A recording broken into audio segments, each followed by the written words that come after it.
Abandon asylum Fairview आश्रम एक पुराना और अबैंडन छोड़ा हुआ अस्पताल था जो घने जंगल में छिपा हुआ था। इसका अतीत भयानक कहानियों से भरा था। खराब इलाज, क्रूर प्रयोग और रहस्यमय मरीजों के गायब होने की घटनाएं। 4 दोस्त माया, इलेक्स, जॉर्डन और लिली के लिए यह जगह एक रोमांचक एडवेंचर के लिए परफेक्ट उत्तम थी। जब वे शाम ढलने से ठीक पहले वहां पहुंचे तो उन्होंने देखा कि आश्रम की बाहरी दीवारें बेलों से ढकी हुई थीं और खिड़कियां टूटी हुई थीं। वातावरण में एक डरावनी भावना थी।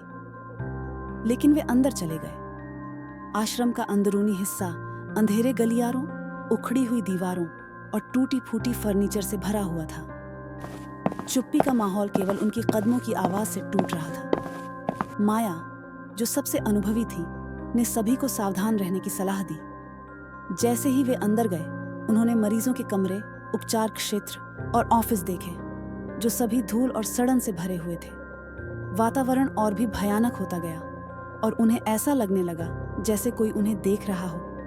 लिली, जो सबसे अधिक आस्थावान, सुपरस्टिशियस थी, उसे लगा कि वे अकेले नहीं हैं। जॉर्डन ने उसकी चिंताओं को नजरअंदाज, इग्नोर करने की कोशिश की, लेकिन उसने भी छायाएं हिलती हुई देखी और अजीब गुनगुनाहट सुनी। उनकी खोज उन्हें बेसमेंट तक ले गई, जिसे सबसे डरावने प्रयोगों का स्थल माना जाता था।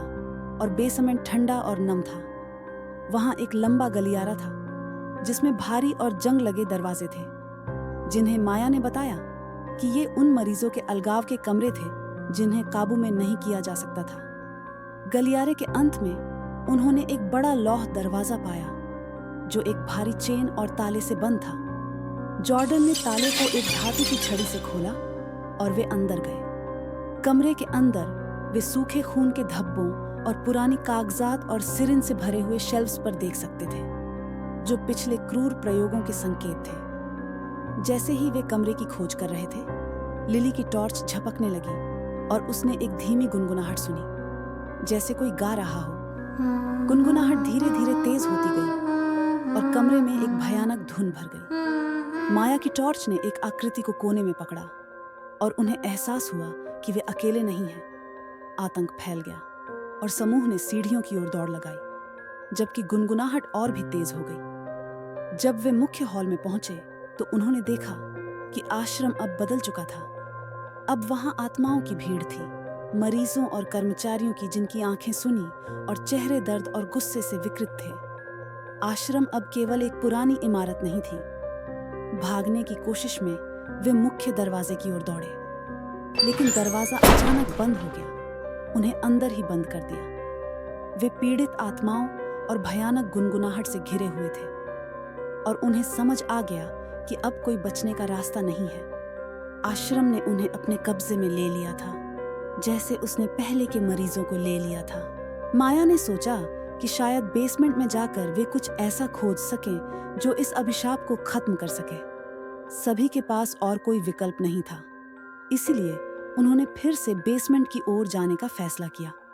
जब वे लौह दरवाजे के पास पहुंचे तो वहां एक अजीब, दूसरे दुनियाई रोशनी से भरा कमरा था। कमरे के बीच में एक ऊंचा और प्रभावशाली व्यक्ति खड़ा था, जो चिथड़े हुए चादर में लिपटा हुआ था। यह व्यक्ति गुनगुनाहट का स्रोत था और उसकी आवाज धीमी और मनमोहक थी।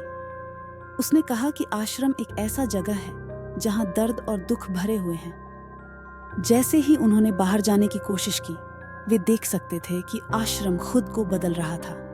दरवाजे और गलियारे उन्हें गोल गोल घुमा रहे थे। आखिरकार दोस्तों का कोई भी पता नहीं चला।